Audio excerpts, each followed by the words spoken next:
ಬಂಧುಗಳೇ ನಮಸ್ಕಾರ, ಹೇಗಿದ್ರೆ ನೀವೆಲ್ಲರೂ. ನಾನು ಸುಬ್ರಹ್ಮಣ್ಯ ಎಸ್ ಹಂಡಿಗೆ. ಬಂಧುಗಳೇ, ಸದ್ಯ ತುಂಬಾ ಆಕ್ಟಿವ್ ಆಗಿ ಕಾಣಿಸ್ತಾ ಇರುವಂಥವರು ಸಚಿವರಾಗಿರುವಂಥ ಕೃಷ್ಣ ಬೈರೇಗೌಡರು. ಹಿಂದೆ ಕಂದಾಯ ಸಚಿವರಾಗಿದ್ದ ಸಂದರ್ಭದಲ್ಲೂ ಕೂಡ ನಾನಾ ಕಾರಣಗಳಿಗಾಗಿ ರಾಜ್ಯದ ಗಮನವನ್ನು ಸೆಳೆತಾ ಇದ್ರು. ಈಗಲೂ ಕೂಡ ಒಂದಷ್ಟು ಮಂದಿ ಅವರ ಪರವಾಗಿ ನಿಂತ್ಕೊಂಡ್ರೆ, ಇನ್ನೊಂದಷ್ಟು ಮಂದಿ ರೀಲ್ಸ್ಗೋಸ್ಕರ, ಸೋಷಿಯಲ್ ಮೀಡಿಯಾಗೋಸ್ಕರ, ಪ್ರಚಾರಕ್ಕೋಸ್ಕರ ಮಾಡ್ತಾರೆ. ಇಂಥ ಒಂದಷ್ಟು ಮಾತುಗಳನ್ನು ಕೂಡ ಹೇಳ್ತಾರೆ. ಆದರೆ ನನ್ನ ಅಭಿಪ್ರಾಯ ಏನು ಅಂದರೆ, ರೀಲ್ಸ್ಗೋಸ್ಕರನೋ, ಸೋಷಿಯಲ್ ಮೀಡಿಯಾಗೋಸ್ಕರನೋ, ಪ್ರಚಾರಕ್ಕೋಸ್ಕರನೋ ಯಾವುದಕ್ಕಾದರೂ ಆಗಿರಲಿ, ಆದರೆ ಎಲ್ಲರೂ ಒಳ್ಳೆ ಕೆಲಸವನ್ನು ಮಾಡಲಿ ಅಂತಲೇ ನಾವು ಬಯಸ್ತಾ ಹೋಗೋದು. ಇದೇ ಕೃಷ್ಣ ಬೈರೇಗೌಡರ ವಿಚಾರಕ್ಕೆ ಬಂದರೆ, ಬೆಂಗಳೂರು ನಗರಾಭಿವೃದ್ಧಿಯನ್ನು ಕೊಟ್ಟಂತಹ ಸಂದರ್ಭದಲ್ಲಿ ಸಹಜವಾಗಿ ಅವರಿಗೆ ಅಸಮಾಧಾನ ಇತ್ತು. ಕಾರಣ BDA ಮತ್ತು BMRDA ಅವ್ರಿಗೆ ಸಿಗಲಿಲ್ಲ. ಅವೆರಡನ್ನೂ ಕೂಡ DK ಶಿವಕುಮಾರ್ ಅವರು ಇಟ್ಕೊಂಡ್ರು. BDA ಮತ್ತು BMRDA ಎಲ್ಲ ನಗರದ ಯೋಜನೆಗಳಿಗೆ ಸಂಬಂಧಪಟ್ಟ ಹಾಗೆ ಪ್ರಮುಖವಾದಂಥ ಇಲಾಖೆಗಳು. ಅದರ ಅವೆರಡೂ ಕೂಡ ಕೃಷ್ಣ ಬೈರೇಗೌಡರು ಎಷ್ಟೇ ಪ್ರಯತ್ನ ಪಟ್ಟರು ಸಿಗಲೇ ಇಲ್ಲ. DK ಶಿವಕುಮಾರ್ ಅವರು ತಮ್ಮ ಬಳಿಯೇ ಇಟ್ಟುಕೊಂಡರು. ಅದರ ಆಚೆಗೂ ಕೂಡ ಇದೀಗ ಕೃಷ್ಣ ಬೈರೇಗೌಡರು ಗಮನವನ್ನು ಸೆಳೀತಾ ಇದ್ದಾರೆ. ಪ್ರಮುಖವಾಗಿ ಬೆಂಗಳೂರು ನಗರವನ್ನು ನಾನು ಕಂಪ್ಲೀಟ್ ಆಗಿ ಸ್ವಚ್ಛಗೊಳಿಸ್ತೇನೆ, ಒಂದು ಸರಿಯಾದ ರೂಪಕ್ಕೆ ತರ್ತೇನೆ ಎನ್ನುವ ರೀತಿಯಲ್ಲಿ ಕೃಷ್ಣ ಬೈರೇಗೌಡರು ಹೊರಟಿದ್ದಾರೆ. ಹಿಂದೆ ಮಾಡಬೇಕಾದಂತಹ ಕೆಲಸವೇ. ಹಿಂದೆ ಸಾಕಷ್ಟು ಮಂದಿ ನಗರಾಭಿವೃದ್ಧಿ ಸಚಿವರನ್ನು ಕಂಡಿದ್ದೇವೆ, ಆದರೆ ಯಾರೂ ಕೂಡ ಅಂಥದ್ದೊಂದು ಪ್ರಯತ್ನವನ್ನು ಮಾಡಿರಲಿಲ್ಲ. ಕೃಷ್ಣ ಬೈರೇಗೌಡರು ಮಾಡ್ತಾ ಇದ್ದಾರೆ. ಈಗಲೇ ನಾವು ಅದನ್ನು ಟೀಕೆ ಮಾಡಿ ಈಗಲೇ ಕಾಲು ಎಳೆಯೋದು ಬೇಡ, ನೋಡೋಣ ಹೇಗೆ ಕೆಲಸ ಮಾಡ್ತಾರೆ ಅನ್ನೋದನ್ನು ಕೂಡ ಕಾದು ನೋಡೋಣ. ಸದ್ಯಕ್ಕೆ ಒಂದಷ್ಟು ರಿಸಲ್ಟ್ ಕೂಡ ನಮಗೆ ಈ ಹಂತದಲ್ಲಿ ಕಾಣಿಸ್ತಾ ಇದೆ. ಹಾಗಾದರೆ ಏನೆಲ್ಲ ಆಗ್ತಾ ಇದೆ ಅನ್ನೋದನ್ನು ಗಮನಿಸೋಣ. ಜೊತೆಗೆ ಏನು ಆಗಬೇಕಾಗಿದೆ ಪ್ರಮುಖವಾಗಿ ಆ ವಿಚಾರವನ್ನು ಕೂಡ ಚರ್ಚೆ ಮಾಡ್ತಾ ಹೋಗೋಣ. ಬಂಧುಗಳೇ, ಫುಟ್ಪಾತ್ ಒತ್ತುವರಿ ತೆರವು ನೀವೀಗಾಗಲೇ ಗಮನಿಸ್ತಾ ಇದ್ದೀರಿ. ಅದರ ರಿಸಲ್ಟ್ ಕೂಡ ಸದ್ಯಕ್ಕೆ ಬಹಳ ಸ್ಪಷ್ಟವಾಗಿ ಕಾಣಿಸ್ತಾ ಇದೆ. ಬೀದಿ ಬದಿ ವ್ಯಾಪಾರಿಗಳು ನಮ್ಮ ಹೊಟ್ಟೆ ಮೇಲೆ ಹೊಡೆದ್ರು, ನಮಗೆ ಹಾಗಾಯಿತು, ಏನೇ ಮಾತನ್ನು ಹೇಳ್ಬೋದು. ಆದರೆ ಪಾದಚಾರಿಗಳ ಹಕ್ಕನ್ನು ಕಿತ್ಕೊಳ್ಳುವಂಥ ಇದು ಯಾರಿಗೂ ಕೂಡ ಇಲ್ಲ.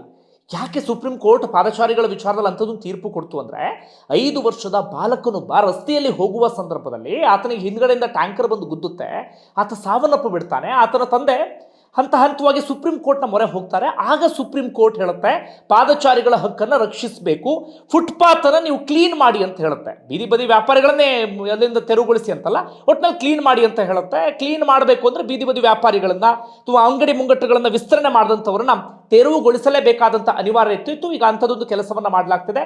ಹಾಗೆ ಬೀದಿ ಬದಿ ವ್ಯಾಪಾರಿಗಳು ಹೌದು, ಸಾಕಷ್ಟು ಮಂದಿ ಅದನ್ನೇ ನಂಬ್ಕೊಂಡಿದ್ರು, ಅದರಲ್ಲೇ ಬದುಕನ್ನು ಕಟ್ಕೊಂಡಿದ್ರು. ಅವರಿಗೊಂದು ಆಲ್ಟರ್ನೇಟಿವ್ ವ್ಯವಸ್ಥೆಯೂ ಕೂಡ ಆಗಬೇಕಾಗತ್ತೆ. ಇನ್ನೊಂದು ವಿಚಾರ ಏನಪ್ಪ ಅಂದರೆ, ಎಲ್ಲ ಬೀದಿ ಬದಿ ವ್ಯಾಪಾರಿಗಳನ್ನು ಕೂಡ ತೆರವುಗೊಳಿಸಿದ್ದಾರೆ ಅಂತಲ್ಲ. ಒಟ್ಟು ಬೆಂಗಳೂರಿನಲ್ಲಿ 15,000 ಕಿಲೋಮೀಟರ್ ರಸ್ತೆಯ ಜಾಲ ಇದೆ. ಈಗ ಇವರು ಹೊರಟಿರೋದು ಕೇವಲ 1,500 ಕಿಲೋಮೀಟರ್ ಮಾತ್ರ ತೆರವುಗೊಳಿಸ್ತೀವಿ ಅಂತ. ಈಗ ಆಗಿರೋದು ಕೇವಲ 450 ಕಿಲೋಮೀಟರ್ ಮಾತ್ರ. ಹೀಗಾಗಿ 80% ಬೀದಿ ಬದಿ ವ್ಯಾಪಾರಿಗಳಿಗೆ ಯಾವುದೇ ಸಮಸ್ಯೆ ಇಲ್ಲ. ಪ್ರಮುಖ ರಸ್ತೆಗಳಲ್ಲಿ ಫುಟ್ಪಾತ್ ಒತ್ತುವರಿಯನ್ನು ತೆರವುಗೊಳಿಸಲಾಗ್ತಾ ಇದೆ. ನಾನು ಮಲ್ಲೇಶ್ವರಕ್ಕೆ ಹೋಗಿದ್ದೆ, ಒಂದು ಒಳ್ಳೆ ರಿಸಲ್ಟ್ ಕಾಣಿಸ್ತಾ ಇತ್ತು. ಅಲ್ಲಿ ಮುಂಚೆ ಅಂತೂ ಅಲ್ಲಿ ಕಾಲಿಡಕ್ಕಾಗ್ತಾ ಇರಲಿಲ್ಲ. ಸಂಪಿಗೆ ರೋಡ್ ನೀವು ಸಾಕಷ್ಟು ಮಂದಿ ಗಮನಿಸಿರ್ಬೋದು. ಈಗ ಸ್ವಲ್ಪ ಆರಾಮಾಗಿ ಓಡಾಡಬಹುದಾದಂಥ ಪರಿಸ್ಥಿತಿ ಅಲ್ಲಿದೆ. ಇದು ಒಂದು ವಿಚಾರವ, ಫುಟ್ಪಾತ್ ಒತ್ತುವರಿ ತೆರವು. ಈಗ ಮತ್ತೊಂದು ವಿಚಾರಕ್ಕೆ ಕೃಷ್ಣ ಬೈರೇಗೌಡರು ಕೈ ಹಾಕಿದ್ದಾರೆ. ಇದು ಕೂಡ ಆಗಬೇಕಾದಂಥ ಕೆಲಸ. ನಾನು ಸಾಕಷ್ಟು ಸಂದರ್ಭದಲ್ಲಿ ಅಂದ್ಕೊಂಡಿದ್ದೆ, ರಸ್ತೆಯಲ್ಲಿ ಓಡಾಡುವ ವೇಳೆ ಇದು ಏನಾದರೂ ಮಾಡಿ ಇವುಗಳನ್ನು ತೆಗಿಬೇಕಲ್ಲ ಎನ್ನುವಂಥ ರೀತಿಯಲ್ಲಿ, ಯಾರಾದರೂ ಒಬ್ಬರು ಇದಕ್ಕೆ ಸಂಬಂಧಪಟ್ಟ ಕ್ರಮ ತೆಗೆದುಕೊಳ್ಬೇಕಲ್ಲ ಅಂತೇಳಿ.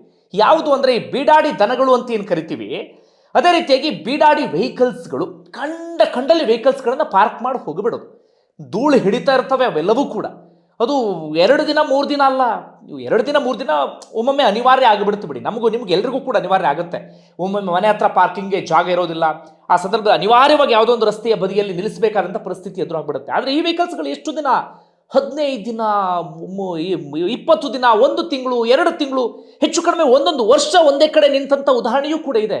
ಅದರಿಂದ ಆಗುವಂಥ ಸಮಸ್ಯೆ ಏನು ಹೇಳಿ, ರಸ್ತೆ ಇಷ್ಟು ಅಗಲ ಇತ್ತು ಅಂತಾದರೆ ಆ ಕಡೆ ಈ ಕಡೆ ಈ ವೆಹಿಕಲ್ಸ್ಗಳನ್ನು ನಿಲ್ಲಿಸಿಬಿಟ್ರೆ ರಸ್ತೆ ಇಷ್ಟಕ್ಕೆ ಬಂದುಬಿಡುತ್ತೆ. ಆ ರಸ್ತೆಯಲ್ಲಿ 2 ವೆಹಿಕಲ್ಸ್ಗಳು ಪಾಸ್ ಆಗೋದಕ್ಕೂ ಕೂಡ ಸಾಧ್ಯ ಆಗೋದಿಲ್ಲ. ನಾವೇ ಎಷ್ಟು ಸಂದರ್ಭದಲ್ಲಿ ಬೈತಾ ಹೋಗಿರ್ತೀವಿ, ಶಾಪ ಆಗ್ತಾ ಹೋಗಿರ್ತೀವಿ, ಯಾರು ಬುದ್ಧಿ ಇಲ್ದವ್ರ ಈ ರೀತಿಯಾಗಿ ವೆಹಿಕಲ್ಸನ್ನು ನಿಲ್ಲಿಸಿಬಿಟ್ಟಿದ್ದಾರಲ್ಲ ಅಂತ ಹೇಳಿ.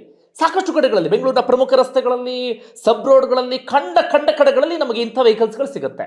ಒಂದೇನಾಗಿರುತ್ತೆ, ಪಾರ್ಕಿಂಗ್ಗೆ ಜಾಗ ಇಲ್ಲದಂಥ ಕಾರಣಕ್ಕಾಗಿ ಜನ ಈ ರೀತಿಯಾಗಿ ನಿಲ್ಲಿಸಿರ್ತಾರೆ.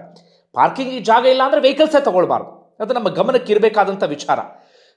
ಪಾರ್ಕಿಂಗಿಗೆ ನಾವೊಂದು ವ್ಯವಸ್ಥೆಯನ್ನು ಮಾಡ್ಕೊಳ್ಬೇಕು. ಹಾಗಂದ ಮಾತ್ರಕ್ಕೆ ಸಾರ್ವಜನಿಕ ಜಾಗದಲ್ಲಿ ಸಾರ್ವಜನಿಕರಿಗೆ ಸೇರಬೇಕಾದಂಥ ಜಾಗವನ್ನು ನನ್ನ ಸ್ವಂತ ಜಾಗ ಅಂತ ಬಳಸ್ಕೊಳ್ಳೋದಿದೆಯಲ್ಲ, ಅದು ಯಾವುದೇ ಕಾರಣಕ್ಕೂ ಸರಿಯಲ್ಲ.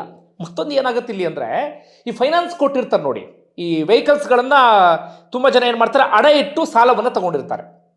ಸಾಲ ವಾಪಸ್ ತೀರ್ಸೋಕ್ಕಾಗಲ್ಲ. ಈ ಫೈನಾನ್ಸ್ನವ್ರು ಏನು ಮಾಡ್ತಾರೆ ಅಂದರೆ, ವೆಹಿಕಲ್ಸನ್ನು ಸೀಸ್ ಮಾಡಿಬಿಡ್ತಾರೆ. ತುಂಬ ವೆಹಿಕಲ್ಸ್ಗಳು ಅಂಥವೇ ನಿಂತಿರ್ತವೆ. ತುಂಬ ಜನರಿಗೆ ಗೊತ್ತಿಲ್ಲ ಈ ವಿಚಾರ. ವೆಹಿಕಲ್ಸ್ಗಳನ್ನ ಸೀಸ್ ಮಾಡಿಬಿಡ್ತಾರೆ. ಸೀಸ್ ಮಾಡಿ ಏನು ಮಾಡಿಬಿಡ್ತಾರೆ, ಯಾರು ಕಂಡವ್ರದ್ದು ವೆಹಿಕಲ್ಸ್ ಅಲ್ಲ, ಏನು ಧೂಳು ಹಿಡಿದು ಏನು ಬೇಕಾದ್ರೆ ಆಗಲಿ ಅಂತೇಳಿ ಕಂಡು ರಸ್ತೆಯಲ್ಲಿ ತಗೊಂಡು ಬಂದು ಅದನ್ನು ಬೀಗ ಹಾಕಲ್ಲಿ ನಿಲ್ಲಿಸು ಹೊರಟೋಗ್ಬಿಡ್ತಾರೆ. ಈ ರೀತಿಯಾಗಿ ಫೈನಾನ್ಸ್ನವರಿಂದ ಸೀಸ್ ಆದಂಥ ವೆಹಿಕಲ್ಸ್ಗಳು, ಇನ್ನೊಂದು ಕಡೆಯಿಂದ ಪಾರ್ಕಿಂಗ್ಗೆ ಜಾಗ ಇಲ್ಲದೆ ನಿಲ್ಲಿಸಿರುವಂಥ ವೆಹಿಕಲ್ಸ್ಗಳಿದ್ದಾವೆ. ಈಗ ಅದನ್ನು ತೆರವುಗೊಳಿಸ್ತೀವಿ ಅಂತ ಹೇಳಿ ಕೃಷ್ಣ ಬೈರೇಗೌಡರು ಹೇಳಿದ್ರು. ಅದೇ ಇದಾಗಿ ಇವತ್ತು ಕಾರ್ಯರೂಪಕ್ಕೂ ಕೂಡ ಬಂತು. ಸ್ವತಃ ಇವತ್ತು ಕೃಷ್ಣ ಬೈರೇಗೌಡರೇ ಅಖಾಡಕ್ಕೆ ಇಳಿದಿದ್ರು ಅಥವಾ ರಸ್ತೆಗೆ ಇಳಿದಿದ್ರು. ಏನು ಮಾಡ್ತಾರೆ ಇದರ ಅಡಿಯಲ್ಲಿ ಅಂದರೆ, ನಿಮ್ಮಲ್ಲಿ ಯಾರಾದರೂ ಆ ರೀತಿಯಾಗಿ ವೆಹಿಕಲ್ಸನ್ನು ನಿಲ್ಲಿಸಿದ್ರೆ ಇದನ್ನು ಗಮನವಿಟ್ಟು ಕೇಳಿ. ಈಗ ಏನು ಮಾಡಿದ್ದಾರೆ ಅಂದರೆ, ಇವತ್ತು ಎಲ್ಲ ವೆಹಿಕಲ್ಸ್ಗಳಿಗೂ ಕೂಡ ಒಂದು ನೋಟಿಸನ್ನು ಅಂಟಿಸಿದ್ದಾರೆ. 1 ವಾರಗಳ ಕಾಲ ಅವಕಾಶವನ್ನು ಮಾಡಿಕೊಡಲಾಗುತ್ತೆ. 1 ವಾರದ ಒಳಗಡೆ ಬಂದರೆ ನೋ ಪಾರ್ಕಿಂಗ್ ಚಾರ್ಜ್ ಏನಿದೆ 500 ರೂಪಾಯಿ, 500 ರೂಪಾಯಿ ದಂಡವನ್ನು ಕಟ್ಟಿ ನಿಮ್ಮ ವೆಹಿಕಲ್ಸನ್ನು ತೆಗೆದುಕೊಂಡು ಹೋಗ್ಬೋದು.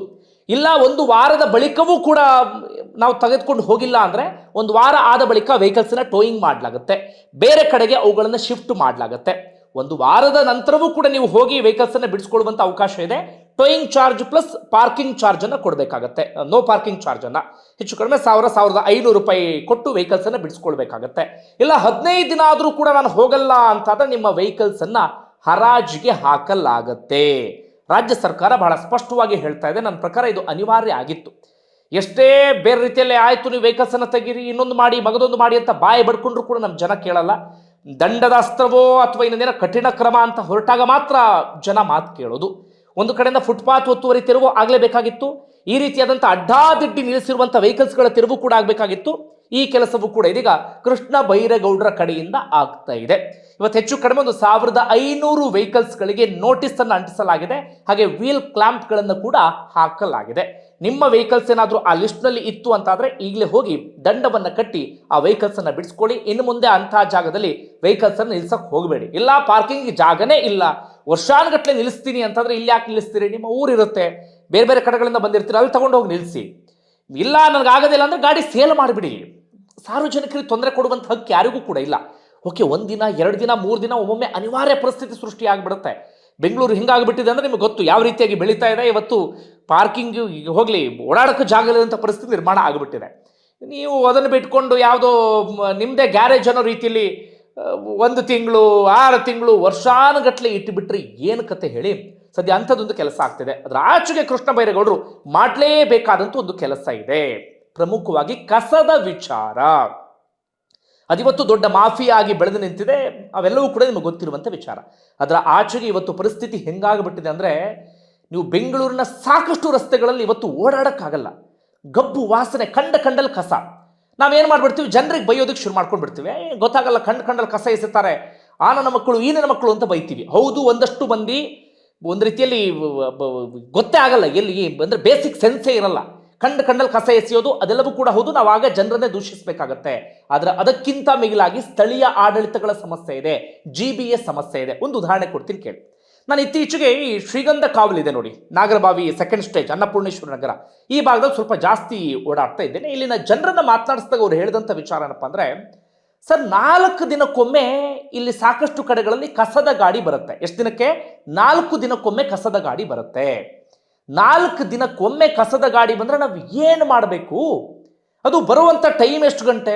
9:30, 10 ಗಂಟೆ, 10:30, 11 ಗಂಟೆ, ಟೈಮೇ ಇಲ್ಲ ಅವರಿಗೆ. ನಾವು ಆ ಟೈಮ್ನಲ್ಲಿ ಆಫೀಸಿಗೆ ಹೋಗಿರ್ತೀವಿ ಸಾಕಷ್ಟು ಸಂದರ್ಭದಲ್ಲಿ. ಓಕೆ, 4 ದಿನ ಆದಾಗಲೂ ಕೂಡ ನನಗೇನಾದರೂ ಕಸದ ಗಾಡಿ ಸಿಕ್ಕಿಲ್ಲ ಅಂತಾದರೆ ಮತ್ತೆ ಅವರು ಬರೋದು ಇನ್ನು 4 ದಿನ ಬಿಟ್ಟು, ಅಲ್ಲಿಗೆ 8 ದಿನ ಆಗುತ್ತೆ. 8 ದಿನಗಳ ಕಾಲ ಈ ಕಸವನ್ನು ನಾನು ಹೇಗೆ ಮನೇಲಿ ಇಟ್ಕೊಳ್ಳಿ? ನಾನು ಅನಿವಾರ್ಯವಾಗಿ ಎಲ್ಲೋ ಒಂದು ಕಡೆ ತಗೊಂಡು ಹೋಗಿ ಅದನ್ನು ಡಂಪ್ ಮಾಡಲೇಬೇಕಾಗತ್ತೆ, ವಿಲೇವಾರಿ ಮಾಡಲೇಬೇಕಾಗತ್ತೆ. ಆ ಕಾರಣಕ್ಕಾಗಿ ಮಾಡ್ತಿದ್ದೇವೆ ಅಂತೇಳಿ ಕೃಷ್ಣ ಬೈರೇಗೌಡರು ಒಂದು ಪದವನ್ನು ಬಳಸಿದ್ರು ಯಾವುದೋ ಒಂದು ವಿಚಾರದಲ್ಲಿ, ರಾಕೆಟ್ ಸೈನ್ಸಾ ಅಂತೇಳಿ. ಕಸ ವಿಲೇವಾರಿ ಕೂಡ ರಾಕೆಟ್ ಸೈನ್ಸ್ ಅಲ್ಲ, ಇದು ಬಹಳ ದೊಡ್ಡ ಕೆಲಸ ಏನಿಲ್ಲ. ಇದನ್ನೇನು ಸರಿನೇ ಮಾಡಲಿಕ್ಕಾಗಿರುವಂಥ ಸಮಸ್ಯೆ ಅಂತೆ ಅಲ್ವೇ ಅಲ್ಲ. ನನಗೆ ಅರ್ಥವೇ ಆಗ್ತಿಲ್ಲ ಏನು ಸಮಸ್ಯೆ. ಪ್ರತಿದಿನ ಬೆಳಿಗ್ಗೆ 7:30ಗೋ 8 ಗಂಟೆಗೋ ಪ್ರತಿ ಏರಿಯಾಗೆ ಕಸದ ಗಾಡಿಯನ್ನು ಕಳಿಸೋದಕ್ಕೆ ಏನು ಸಮಸ್ಯೆ? ನಾವು ಕುಂತ್ರು ನಿಂತರು ಏನು ಮಾಡಿದ್ರು ಟ್ಯಾಕ್ಸನ್ನು ಕಟ್ತೀವ ಪ್ರತಿ ವಿಚಾರಕ್ಕೂ ಕೂಡ. ಓಕೆ, ಟ್ಯಾಕ್ಸನ್ನು ಚೆನ್ನಾಗಿ ನೀವು ಸಂಗ್ರಹಿಸ್ತೀರಿ, ಅದಕ್ಕೆ ತಕ್ಕನ ಹಾಗೆ ಸರ್ವಿಸ್ ಕೊಡಲ್ಲ ಅಂದರೆ ಹೇಗೆ? ನಾನು ಕೃಷ್ಣ ಬೈರೇಗೌಡರನ್ನು ದೂಷಿಸ್ತಾ ಇಲ್ಲ, ಅಥವಾ ಈಗಿನ ಕಾಂಗ್ರೆಸ್ಸನ್ನು ಮಾತ್ರ ದೂಷಿಸ್ತಾ ಇಲ್ಲ. ಹಿಂದೆ ಇದ್ದಂಥ BJP, ಅದಕ್ಕೆ ಹಿಂದೆ ಇದ್ದಂಥ ಇನ್ನೊಬ್ರು, ಅದರ ಹಿಂದೆ ಇದ್ದಂಥ ಕಾಂಗ್ರೆಸ್, ಎಲ್ಲರೂ ಕೂಡ ಮಾಡ್ಕೊಂಡು ಬಂದಿದ್ದು ಅದನ್ನೇ.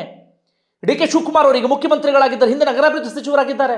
ಅವ್ರ ಕೈಯಲ್ಲಿ ಈ ವಿಚಾರದಲ್ಲಿ ಏನೂ ಮಾಡೋಕ್ಕೆ ಸಾಧ್ಯ ಆಗಲಿಲ್ಲ. ಯಾಕೋ ಗೊತ್ತಿಲ್ಲ, ಆಸಕ್ತಿನೇ ಇಲ್ಲ.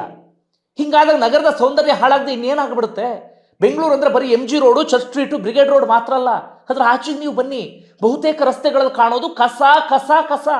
ರಸ್ತೆಯ ಮೂಲೆಗೆ ಹೋದ್ರೆ ಕಸ, ಇನ್ನೊಂದು ಕಡೆ ಹೋದ್ರೆ ಕಸ, ಎಲ್ಲ ನೋಡಿದ್ರೆ ಕಸ ಗಬ್ಬು ನಾರ್ತಾ ಇರುತ್ತೆ. ಇದೇ ಶ್ರೀಗಂಧ ಕಾವಲಿನ ಉದಾಹರಣೆ ಕೊಡ್ತೀನಿ. ಇಲ್ಲಿ ಮೂಲೆಯಲ್ಲಿ ಕಸ ಕಾಣುತ್ತೆ. ಇಲ್ಲಿ ಓಡಾಡಬೇಕು ಅಂದ್ರೆ ಅಸಹ್ಯ ಆಗುತ್ತೆ. ಅಗಲವಾದಂಥ ರಸ್ತೆ ಇರುತ್ತೆ, ಒಳ್ಳೆ ಚೆನ್ನಾಗಿರುತ್ತೆ ರೋಡು, ಆದರೆ ಆ ರೋಡಿನ ಒಂದು ಅರ್ಧ ಕಸನೇ ಆವರಿಸ್ಕೊಂಡು ಬಿಟ್ಟಿರುತ್ತೆ. ಆ ನಾಯಿಗಳದನ್ನು ಎಳ್ಕೊಂಡು ಬಂದು ಅಲ್ಲಿ ಇಲ್ಲಿ ಎಲ್ಲ ಕಡೆಗಳಲ್ಲೂ ಕೂಡ ಹಾಕಿರುತ್ತೆ. ಇದನ್ನು ಬಹಳ ದೊಡ್ಡ ಪರಿಹಾರ ಅಂತಲ್ಲ. ಪ್ರತಿದಿನ ಗಾಡಿಯನ್ನು ನೀಟಾಗಿ ಕಳಿಸಿ. ಗಾಡಿ ನೀಟಾಗಿ ಬಂದಾಗಲೂ ಕೂಡ ಕಳ್ಳಾಟ ಆಡಬಾರ್ದು. ಈ ಗಾಡಿಯವರು ಅವ್ರದ್ದು ಕಳ್ಳಾಟ ಬೇರೆ ರೀತಿಯಲ್ಲಿ ಇರುತ್ತೆ ಬಿಡಿ, ಅದು ಇನ್ನೊಂದು ವಿಚಾರ. ನೀಟಾಗಿ ಗಾಡಿ ಬಂದಾಗಲೂ ಕೂಡ ಎಲ್ಲಾದರೂ ಮೂಲೆಯಲ್ಲಿ ಕಸವನ್ನು ಎಸಿತಾ ಇದ್ದಾರಂದ್ರೆ ಅಲ್ಲಿ ಮಾರ್ಷಲ್ಗಳನ್ನು ನೇಮಕ ಮಾಡಿ ಜನರ ವಿರುದ್ಧ ಅತ್ಯಂತ ಕಠಿಣ ಕ್ರಮ ತೆಗೆದುಕೊಳ್ಳಿ. ಈಗ ನೀವು ಜನರ ವಿರುದ್ಧ ಕ್ರಮ ತೆಗೆದುಕೊಳ್ತೀವಿ ಅಂದ್ರೆ ಪ್ರಯೋಜನ ಇಲ್ಲ. ನಿಮ್ಮ ಗಾಡಿ 4 ದಿನಕ್ಕೆ 5 ದಿನಕ್ಕೊಮ್ಮೆ ಬಂದಾಗ ಜನ ಏನು ಮಾಡಬೇಕು? ಮನೇಲಿ ಕಸವನ್ನು ಇಟ್ಕೊಂಡು ಕೊಳ್ಸಕ್ಕೆ ಸಾಧ್ಯ ಆಗತ್ತಾ? ಇಲ್ಲ, ತಂದು ರಸ್ತೆಗೆ ಎಸಿತಾರೆ ಜನ. ಇದು ಒಂದು ಸಮಸ್ಯೆ, ಕಸದ ವಿಚಾರ. ಮತ್ತೊಂದು ಗಮನವನ್ನು ಹರಿಸಬೇಕಾಗಿದ್ದು ಅಂದ್ರೆ ಅದು ಯಾರು ಬಂದರೂ ಕೂಡ ಇದೊಂದು ಸಮಸ್ಯೆಗೆ ಪರಿಹಾರ ಸಿಗ್ತಾನೆ ಇಲ್ಲ. ರಸ್ತೆ ಗುಂಡಿ. ನನಗನ್ಸೋದು ಅದನ್ನು ಮ್ಯಾನೇಜ್ ಮಾಡೋದೊಂದು ಬಹಳ ದೊಡ್ಡ ಸಮಸ್ಯೆಯಾ? ರಸ್ತೆ ಗುಂಡಿ ಬಿದ್ದ ತಕ್ಷಣ ಯಾಕೆ ನೀವು ಪ್ಯಾಚ್ ಮಾಡೋದಕ್ಕೆ ಸಾಧ್ಯ ಆಗೋದಿಲ್ಲ? ಮತ್ತೊಮ್ಮೆ ಇದೇ ಶ್ರೀಗಂಧ ಕಾವಲಿನ ಉದಾಹರಣೆ ಕೊಡ್ತೀನಿ ಕೇಳಿ. ಇಲ್ಲಿ ಡಿ ಗ್ರೂಪ್ ಲೇಔಟ್ ಅಂತ ಇದೆ. ಡಿ ಗ್ರೂಪ್ ಲೇಔಟಿಂದ ಪಾಪರೆಡ್ಡಿ ಪಾಳ್ಯಕ್ಕೆ ಹೋಗುವಂಥ ಒಂದು ರಸ್ತೆ ಬರುತ್ತೆ. ಆ ರಸ್ತೆಯನ್ನು ನೋಡಿಬಿಟ್ರೆ ಅಬ್ಬಬ್ಬಬ್ಬಬ್ಬಾ, ಅಯ್ಯೋ ದೇವ್ರೆ, ಎಷ್ಟು ಜನ ಅಲ್ಲಿ ಬೀಳ್ತಾರೋ, ಆಕ್ಸಿಡೆಂಟ್ ಆಗುತ್ತೋ. ಬರೀ ಅದೊಂದಂತಲ್ಲ, ಇಲ್ಲಿ ಸುತ್ತಮುತ್ತ ಇರುವಂಥ ರಸ್ತೆಗಳಿಗೆ ಎಲ್ಲವೂ ಹಣೆ ಬರವೂ ಕೂಡ ಹಾಗೆ ಆಗಿಬಿಟ್ಟಿದೆ. ನಾನು ಮತ್ತೊಮ್ಮೆ ಅದನ್ನೇ ಕೇಳೋದು, ಈ ರಸ್ತೆ ಗುಂಡಿಯನ್ನು ಮುಚ್ಚೋದೊಂದು ರಾಕೆಟ್ ಸೈನ್ಸಾ? ರಸ್ತೆ ಗುಂಡಿಯನ್ನು ಆಗದ ರೀತಿಯಲ್ಲಿ ನೋಡ್ಕೊಳ್ಳೋದೊಂದು ರಾಕೆಟ್ ಸೈನ್ಸಾ?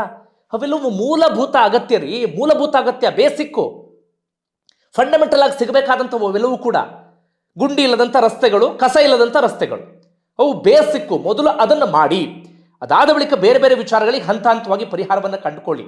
ಅದು ಎಲ್ಲಿವರೆಗೆ ಸರಿ ಆಗಲ್ವೋ ಅಲ್ಲಿಯವರೆಗೂ ಕೂಡ ಜನ ಬೆಂಗಳೂರಿನಲ್ಲಿ ನೆಮ್ಮದಿಯಾಗಿ ಓಡಾಡೋದಕ್ಕೆ ಸಾಧ್ಯವೇ ಇಲ್ಲ. ಒಂದು ಕಡೆಯಿಂದ ಕಸದ ವಾಸನೆ, ಮತ್ತೊಂದು ಕಡೆಯಿಂದ ರಸ್ತೆ ಗುಂಡಿ. ಅದ್ರಲ್ಲಿ ಒದ್ದಾಡ್ಕೊಂಡು ಹೋಗುವಾಗ ಅದು ಎಷ್ಟು ಜನ ಬಿದ್ದು ಪ್ರಾಣ ಕಳ್ಕೊಳ್ಳುವಂಥ ಪರಿಸ್ಥಿತಿ. ಏನು ಅರ್ಥವೇ ಆಗಲ್ಲಪ್ಪ. ಒಂದೊಂದು ವಾರ್ಡ್ನಲ್ಲಿ ಅಥವಾ ಒಂದೊಂದು ಏರಿಯಾನೇ ಅಂತ ಇಟ್ಕೊಳ್ಳಿ, ಆ ಏರಿಯಾದಲ್ಲಿ ರಸ್ತೆ ಗುಂಡಿ ಬಿದ್ದ ತಕ್ಷಣ ಪ್ಯಾಚ್ ಮಾಡೋದು ಅಥವಾ ರಸ್ತೆ ಗುಂಡಿ ಬೀಳದೇ ಇರುವ ರೀತಿಯಲ್ಲಿ ನೋಡ್ಕೊಳ್ಳೋದು ಬಹಳ ದೊಡ್ಡ ಕಷ್ಟನಾ? ಅರ್ಥ ಆಗ್ತಿಲ್ಲಪ್ಪ ನಮಗೆ. ಅಂದರೆ ನಾವು ಹೇಳ್ತಾ ಇದ್ದೀವಿ, ನಾವು ಚಂದ್ರನವರೆಗೆ ಹೋಗ್ತಾ ಇದ್ದೇವೆ, ಇನ್ನೊಂದು ಯಾವುದೋ ಗ್ರಹಕ್ಕೆ ಹೋಗ್ತಾ ಇದ್ದೇವೆ, ಇನ್ನೇನೋ ಮಾಡ್ತಾ ಇದ್ದೇವೆ ಅಂತ. ಅಷ್ಟೆಲ್ಲ ಹೇಳುವಂಥವರಿಗೆ ಈ ರಸ್ತೆಯ ಗುಂಡಿ ಆಗದ ರೀತಿಯಲ್ಲಿ ನೋಡ್ಕೊಳ್ಳೋದು ಒಂದು ಬಹಳ ದೊಡ್ಡ ಟೆಕ್ನಾಲಜಿ, ಬಹಳ ದೊಡ್ಡ ಇದು ಬೇಕಾ? ಅರ್ಥ ಆಗ್ತಿಲ್ಲ. ಅದಕ್ಕೆ ಉತ್ಸಾಹ ಇದು ಬೇಕಾಗುತ್ತೆ. ನೋಡೋಣ, ಕೃಷ್ಣ ಬೈರೇಗೌಡರ ಮೇಲೆ ಅಂಥದ್ದು ನಿರೀಕ್ಷೆ ಇದೆ. ಈಗ ಫುಟ್ಪಾತ್ ತೆರವು ಆಯಿತು, ಬೀಡಾಡಿ ವಾಹನಗಳನ್ನು ತೆರವು ಮಾಡಿಸಿದ್ದಾಯಿತು. ನೆಕ್ಸ್ಟು ಕಸ ರಸ್ತೆ ಗುಂಡಿಗೊಂದು ಪರಿಹಾರವನ್ನು ಒದಗಿಸ್ತಾರೆ, ಏನು ಕತೆ ಅಂತೇಳಿ. ಮತ್ತೊಂದು ಸಮಸ್ಯೆ ಏನಪ್ಪ ಅಂದರೆ ಈ ಕಾಮಗಾರಿ ವಿಚಾರಕ್ಕೆ ಸಂಬಂಧಪಟ್ಟ ಹಾಗೆ ಯಾವುದೋ ಶುರುವಾಗಿಬಿಡುತ್ತೆ, ಯಾವುದೋ ಒಂದು ಬ್ರಿಡ್ಜ್ ಅಂತ ಇಟ್ಕೊಳ್ಳಿ, ಅದು ವರ್ಷಾನುಗಟ್ಟಲೆ 2 ವರ್ಷ 3 ವರ್ಷ ಟೈಮ್ ತೆಗೆದುಕೊಳ್ಳುತ್ತೆ. ಆ ಜಾಗದಲ್ಲಿ ಓಡಾಡುವಾಗ ಜನ ಸಫರ್ ಆಗೋದಿದೆಯಲ್ಲ, ಸಾಮಾನ್ಯ ಅಲ್ವೇ ಅಲ್ಲ. ಮತ್ತೆ ಇದೇ ಶ್ರೀಗಂಧ ಕಾವಲಿನ ಭಾಗದ ಉದಾಹರಣೆಯನ್ನು ಕೊಡ್ತೀನಿ ಕೇಳಿ.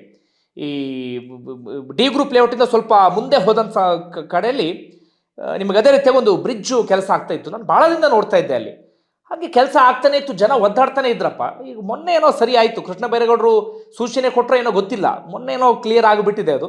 ಎಲ್ಲ ಕಡೆಗಳಲ್ಲೂ ಕೂಡ ಹಾಗೆ ಮಾಡಿ, ಆಗ ಜನ ಬೆಂಗಳೂರಿನಲ್ಲಿ ನೆಮ್ಮದಿಯಾಗಿ ಓಡಾಡ್ತಾರೆ. ಇಲ್ಲ ಅಂತ ಆಗ್ಬಿಟ್ರೆ ಮತ್ತೆ ಜನ ಚೀತು ಅಂತ ನಿಮಗೆ ಹೋಗಿ ಶುರು ಮಾಡ್ತಾರೆ. ಏನನ್ಸುತ್ತೆ ಕಮೆಂಟ್ ಮಾಡಿ. ಧನ್ಯವಾದ.